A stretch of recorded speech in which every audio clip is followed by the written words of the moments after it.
Hello बच्चों, एक बार फिर से आपका स्वागत है। तो जैसा कि हम लोगों ने पिछले लेक्चर में मैंने बात की थी आपसे कि इस पर्टिकुलर लेक्चर में हम बात करेंगे कि क्रॉनिक पेनी मॉडल जो होता है उसके स्पेशल केसेस क्या हैं। इन स्पेशल केसेस से हमें एक जनरल ओवरव्यू मिल जाएगा कि किन स्थितियों में क्रॉनिक पेनी मॉडल ने क्या हमें नई चीज़ बताई थी।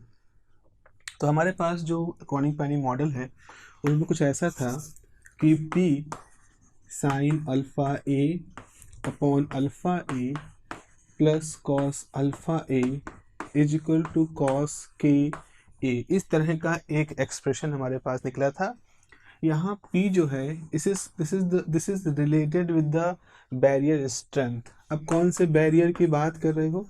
जैसा कि मैंने आपसे बताया था, आपसे बात की थी कि क्रॉनिक पेनी मॉडल में ये माना गया था कि जो आयनों की लेयर है, आयन जो एक साथ लगे हुए हैं, it is very much like बहुत सारे पोटेंशियल बैरियर हैं जिसमें पोटेंशियल वेल और पोटेंशियल बैरियर का कॉम्बिनेशन है। तो आपके पास इस तरह से पोटेंशियल बैरियर का एक पूरी चेन है। अब यहाँ पर ये जो हाइट है ये वी नॉट है, इसकी चौड़ाई जो है मान लो बी है, ये ए है।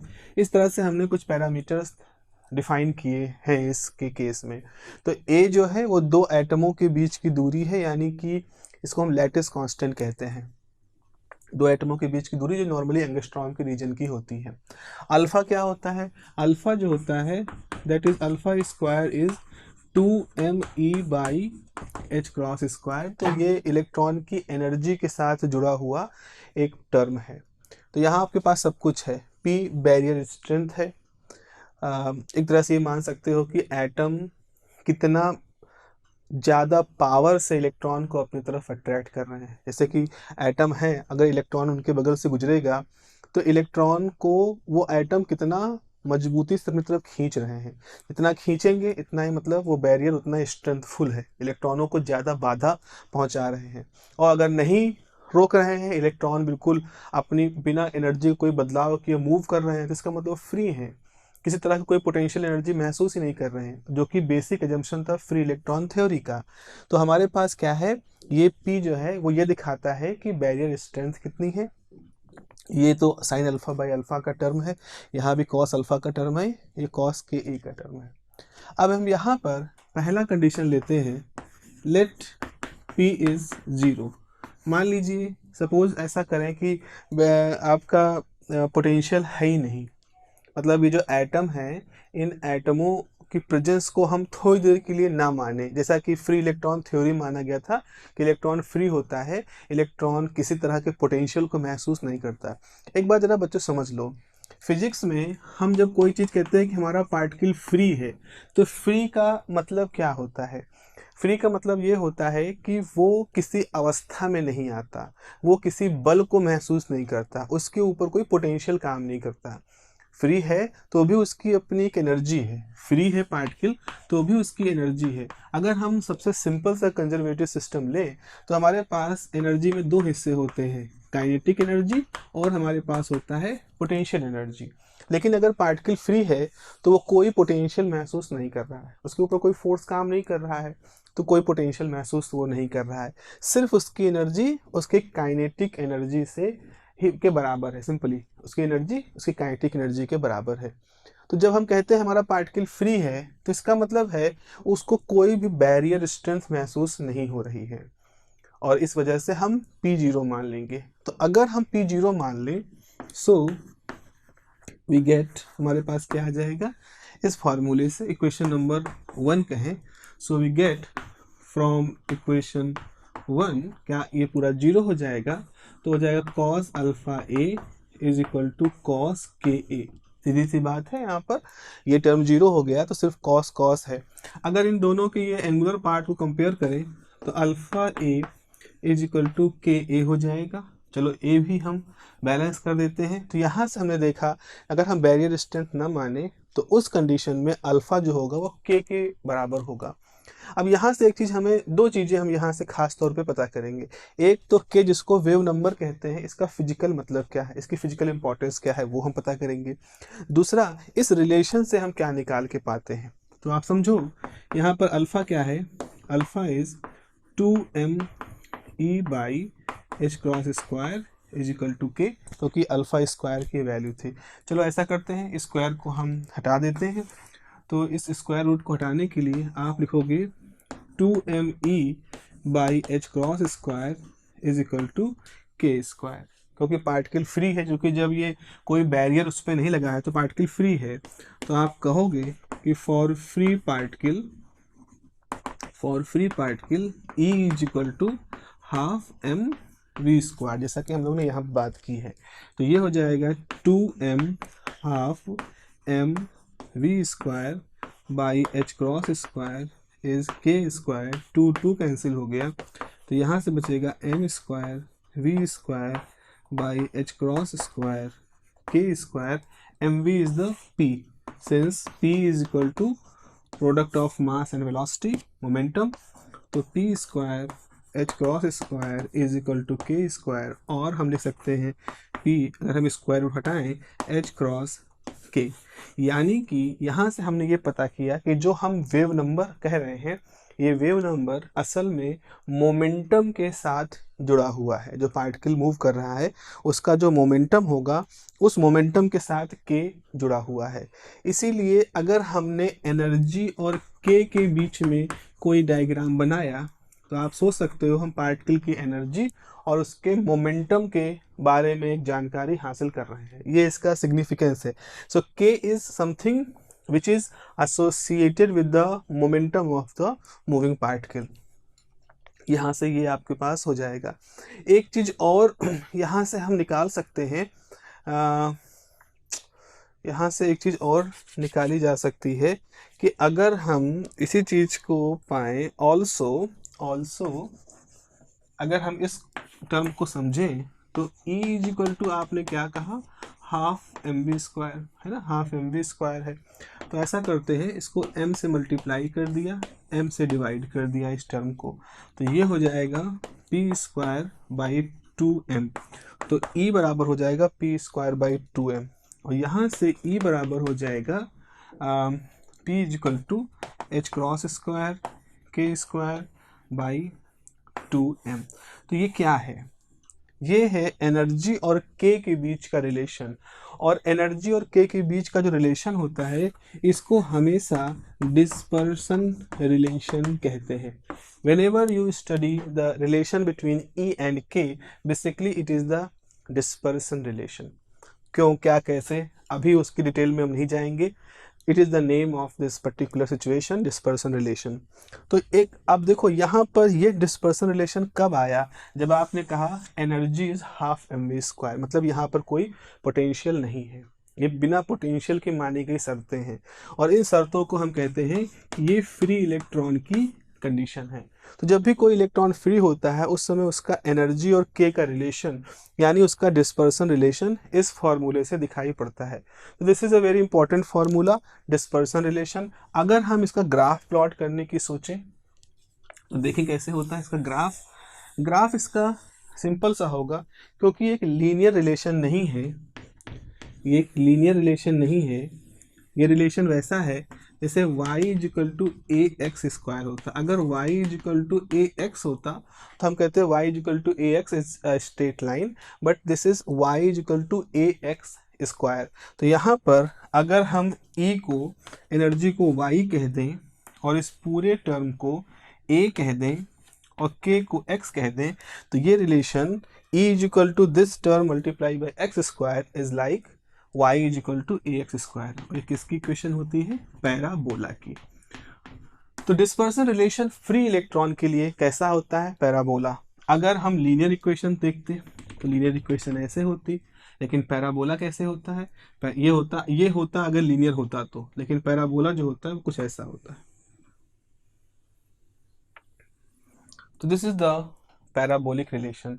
सो व्हेनेवर आप E और K के बीच का रिलेशन देखो, अगर आप एनर्जी और K के बीच का रिलेशन देखो, और आपके पास सिचुएशन फ्री पार्टिकल की है, फ्री इलेक्ट्रॉन की है, तो उसका डिस्पर्सन रिलेशन हमेशा इस तरह का होगा।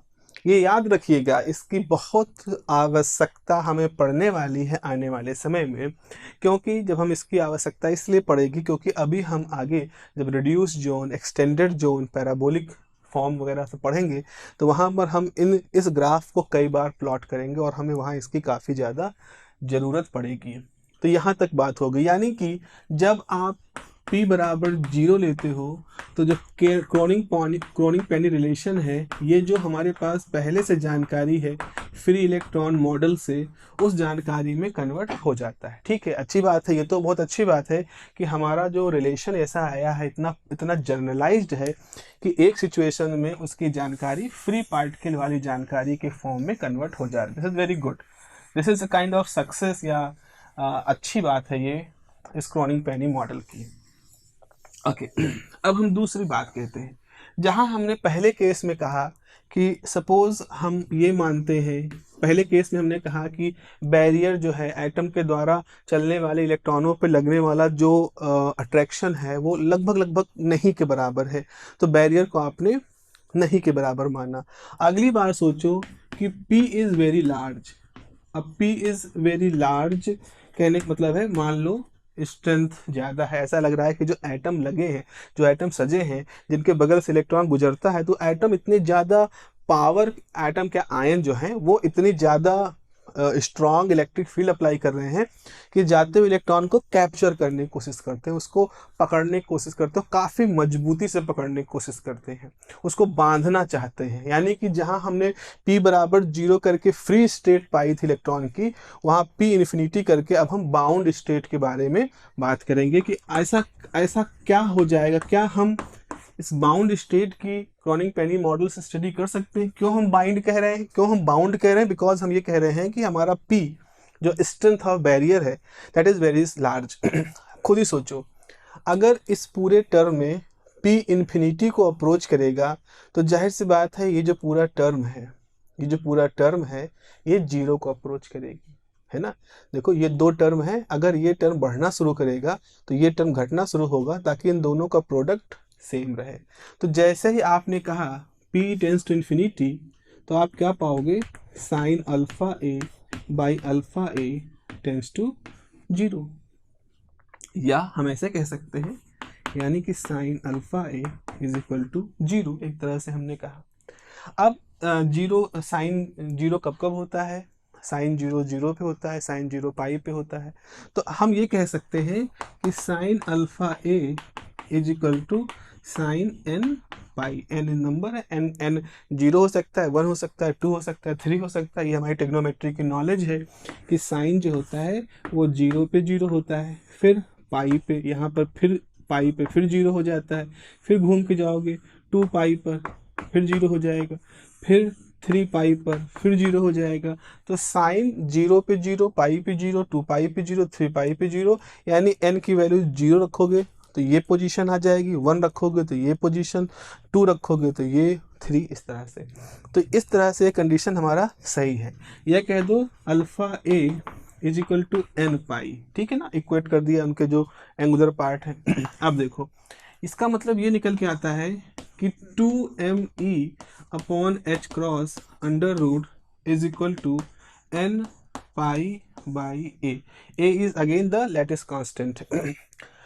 ये कहाँ से आया? अल्फा की वैल्यू हम लोग शुरू से मानते हैं, तो वैसे यहाँ से आ गया ये। ओके, अब यहाँ से क्या निकाल सकते हैं? स्क्वायर कर दो, N square pi square A square, या यहाँ से ई की वैल्यू कितनी हो जाएगी, N square pi square H cross square 2m A square. ये कौन सा फार्मूला है? ये फार्मूला ये वो फार्मूला है जो आप हाइड्रोजन एटम के लिए क्वांटम मैकेनिक्स में डिफाइन करते हो। नहीं डिराइव किया है कोई बात नहीं, आप इतना समझे रहो कि इस तरह का फार्मूला हम तब डिराइव करते हैं जब हम ये कहते हैं कि हमारा न्यूक्लियस है, सपोज हाइड्रोजन का न्यूक्लियस है और उसके चारों तरफ इलेक्ट्रॉन चक्कर लगा रहा है और कुछ ऑर्बिट्स हैं जिसमें इलेक्ट्रॉन चक्कर लगा सकता है, एन की वैल्यू 1 है, एन की वैल्यू 2 है।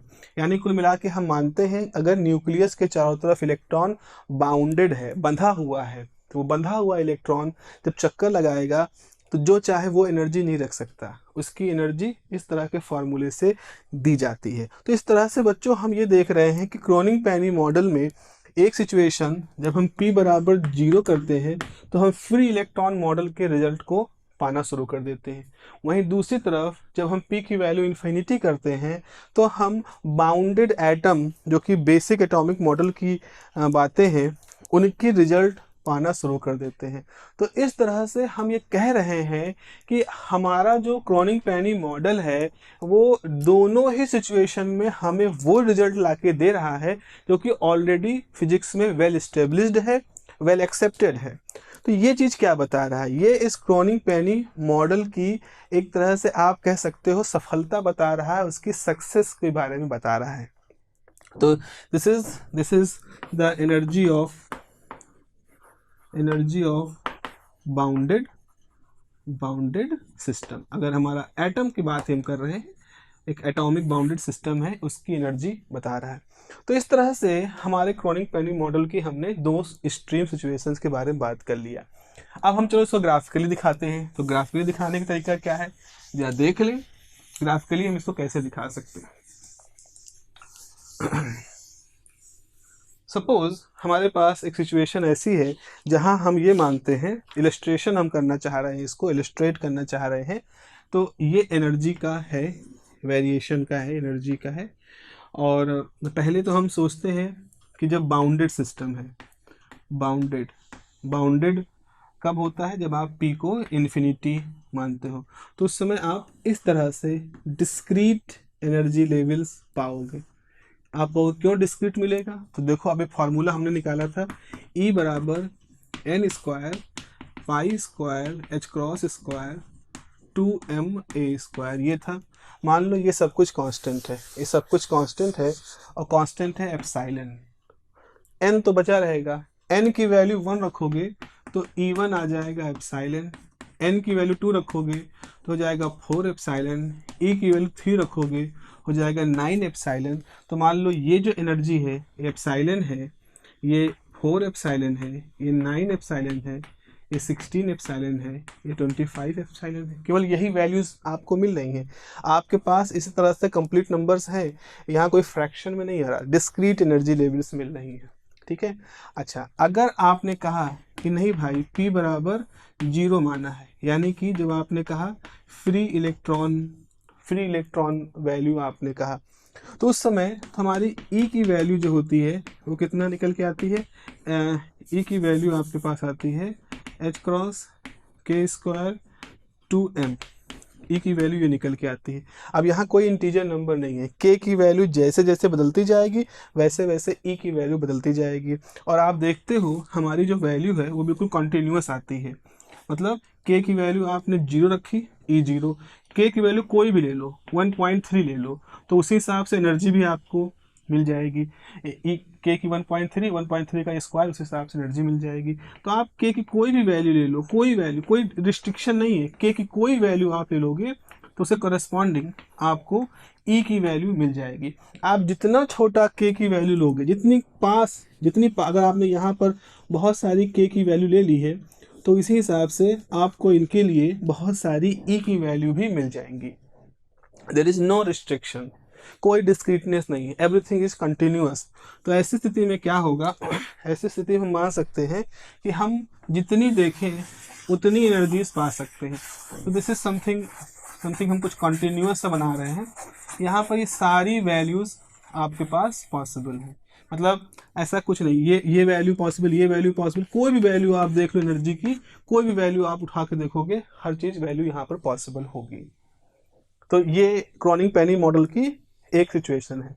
लेकिन अगर P की वैल्यू इनफाइनाइट से कम और 0 से ज़्यादा है, जो कि जनरली होती है, तो क्या होगा, तो ऐसी स्थिति में आपने जो कल ग्राफ देखा था, ऐसा कुछ मैंने ग्राफ बनाया था आपके सामने, ये +1 है, ये -1 है, ये 0 है, तो ग्राफ कुछ ऐसा था। तो यहाँ पर आप देख रहे थे इतनी, ये जो वैल्यू थी ये अलाउड वैल्यू थी। उसके बाद फिर हमने देखा यहाँ से यहाँ तक ये अलाउड वैल्यूज़ हैं। उसके बाद फिर देखा यहाँ से यहाँ तक ये अलाउड वैल्यूज़ हैं। तो आप देख रहे हो कुछ अलाउड वैल्यूज़ हैं और कुछ नॉट अलाउड वैल्यूज़ हैं। जैसे यहाँ पर सिर्फ लेवल्स हैं, लेकिन यहाँ पर क्या है, एक पट्टी है, बैंड है, यहाँ एक बैंड है, यहाँ एक बैंड है। तो आप क्या पाओगे, अगर P कोई भी वैल्यू है, जनरल वैल्यू है, तो उस समय क्या होगा, एक बैंड यहाँ होगा, फिर उससे ऊपर थोड़ी जगह के बाद एक दूसरा बैंड होगा, एनर्जी बैंड, फिर एक तीसरा बैंड होगा, और इस तरह से हमारे पास एनर्जी के अलाउड वैल्यूज़ और नॉन अलाउड वैल्यूज़ का एक पूरा सिलसिला हमारे सामने दिखाई पड़ेगा। हमारे सामने अलाउड और नॉन अलाउड वैल्यूज़ का एक पूरा सिलसिला दिखाई पड़ेगा, और इस सिलसिले को हम नाम देंगे बैंड स्ट्रक्चर। तो इस तरह से हम क्रोनिग-पेनी मॉडल से बैंड स्ट्रक्चर तक पहुंच जाते हैं। This is the difference. ये जो है डिस्क्रीटनेस क्रोनिग-पेनी मॉडल्स दिख रहा है, कंटिन्यूटी क्रोनिग केपी मॉडल्स दिख रही है, और बैंड स्ट्रक्चर भी केपी मॉडल से दिख रहा है। तो इसी को ही आगे जाके सेमीकंडक्टर इंडस्ट्री के एक्सप्लेनेशन में बहुत ज़्यादा हमने इस्तेमाल किया कि सेमीकंडक्टर्स जो होते हैं उनकी electronic property, even optical property, और बहुत सारी उनकी इंपॉर्टेंट प्रॉपर्टीज जो होती हैं उनको हम इसी तरह के बैंड स्ट्रक्चर से रिप्रेजेंट कर सकते हैं। तो ये एक तरह से आपको सक्सेस दिखा रहा है कि कितना सक्सेसफुल रहा क्रोनिग-पेनी मॉडल अपने ज़माने में। कम से कम हमारी समझ जो थी वो एक दिशा में लेकर के गया वो, और हमने बैंड स्ट्रक्चर के बारे में देखना शुरू किया। लेकिन ऐसा नहीं है कि क्रोनिग-पेनी अकेले ये काम कर रहे थे। क्रोनिग-पेनी दोनों लोग मिल करके जब ये काम कर रहे थे तो ये वो समय था जब भौतिकी जगत में, फिजिक्स की दुनिया में बड़े धुरंधर लोग काम कर रहे थे। श्रोडिंगर हिमसेल्फ, हाइजेनबर्ग, डिराक, ये लोग जो काम कर रहे थे, तो ये सब बहुत तरीके से इस चीज़ को एक्सप्लोर कर रहे थे, नए नए तरीके खोज रहे थे। और उन्हीं तरीकों खोजते खोजते क्रोनिग-पेनी मॉडल के अलावा भी एक श्रोडिंगर इक्वेशन में पर्टर्बेशन मेथड होता है। क्वांटम मैकेनिक्स का एक टूल है पर्टर्बेशन मेथड। तो पर्टर्बेशन मेथड में वीक या नियरली फ्री इलेक्ट्रॉन अप्रॉक्सीमेशन माना गया। मतलब पोटेंशियल तो है पर पोटेंशियल इतना वीक मान लो, मतलब वीक मानो, स्ट्रांग ना मानो। तो अगर एक वीक पोटेंशियल है उस स्थिति में हमारा श्रोडिंगर का जो पर्टर्बेशन मेथड है वो हमको कुछ रिजल्ट देता है। और सबसे खास बात क्या है, उसके रिजल्ट और क्रोनिग-पेनी मॉडल के रिजल्ट बिल्कुल मैच कर रहे होते हैं। यानी कि श्रोडिंगर के उस पर्टर्बेशन मेथड का भी इस्तेमाल करके हम बैंड स्ट्रक्चर की थ्योरी को ढूंढ सकते हैं। हालांकि क्रोनिग-पेनी ने एक अलग रास्ता अपनाया इसको ढूंढने के लिए, पीरियोडिक पोटेंशियल की एरे लेकर के किया। और अगर हम श्रोडिंगर के वीक पर्टर्बेशन मेथड या weak potential near field approximation, मतलब नियर फ्री इलेक्ट्रॉन अप्रॉक्सीमेशन के बारे में बात करते हैं, तो उससे भी हम एक मेथड, उससे भी ग्राफ बना ले जाते हैं, और वो ग्राफ भी हमको क्रोनिग-पेनी मॉडल के रिजल्ट ही बताता है। और उस ग्राफ को हम सीधे डिस्कस करते हैं, क्योंकि कई बार क्या होता है, वो ग्राफ जब हमारे सामने आता है तो हमसे ये नहीं कोई बताता है कि ग्राफ कहाँ से आया। किताबें जो हैं वो उसको सीधे डिस्कस करना शुरू कर देती हैं, तो ये कंफर्टेबिलिटी, मतलब एक डिस्टर्बेंस हो जाता है। मुझे भी होता था जब हम पढ़ते थे अपने ज़माने में, और बहुत मन में जिज्ञासा रहती थी कि आखिर ये ग्राफ कहाँ से आया, एक ग्राफ के बारे में कौन हमें क्यों नहीं बता रहा है, हमारे टीचर हमसे बात क्यों नहीं कर रहे हैं। तो उसका फिर आंसर मुझे ये मिला कि जिस समय वो ग्राफ जो हमने देखा है उसका हमें उसका बैकअप इसलिए नहीं बताया जाता, उसका बैकग्राउंड इसलिए नहीं बताया जाता क्योंकि हम मैथमेटिकली इतने मैच्योर नहीं हैं कि हम उसको समझ पाएँ। जैसे मैंने आपसे कहा कि श्रोडिंगर पर्टर्बेशन मेथड इसमें इस्तेमाल होता है, आपको नहीं मालूम है कि श्रोडिंगर पर्टर्बेशन मेथड भी क्या होता है, बस आपने इतना जान लिया, अच्छा एक तरीका है जिससे ग्राफ आया है। तो लोग इसको इसलिए नहीं बता रहे हैं क्योंकि आपको मालूम नहीं है, लेकिन मेरा ये मानना है कि इसको बता दिया जाए, कौन जाने किसी के दिमाग में यही एक मोटिवेशन हो जाए कि मुझे पर्टर्बेशन मेथड सीखना है क्योंकि मुझे इस ग्राफ का ओरिजिनेशन पता करना है। हो सकता है यही किसी का मोटिवेशन बन जाए। 90% चांस है, आपने सुनी बात, कह दी होगी कोई हाई फाई चीज़ है, ठीक है। 99%, 99.99% भी लोगों ने कहा ये होगी कोई बात, लेकिन शायद 0.001% में कोई एक ऐसा स्टूडेंट बच जाए, किसी एक ऐसे स्टूडेंट को मोटिवेशन मिल जाए कि होता क्या है पर्टर्बेशन मेथड, देन हो सकता है वो इसी एक बात से आगे बढ़ जाए और डोंट नो वो किस तरह की ट्रेजेक्टरी पे आगे बढ़ जाए। तो खैर, हम आने वाले समय में अगला जो लेक्चर होगा हमारा, उसमें हम लोग बात करेंगे कि इन सब मेथड्स की सहायता से कैसे reduce zone scheme, periodic zone scheme और एक्सटेंडेड जोन स्कीम ये हमने बनाई और कैसे हमने उसकी स्टडी की। चलिए मिलते हैं अगली क्लास में और हम ये सारी जोन स्कीम के बारे में उसमें बात करेंगे। Okay, have a nice day, take care, bye bye.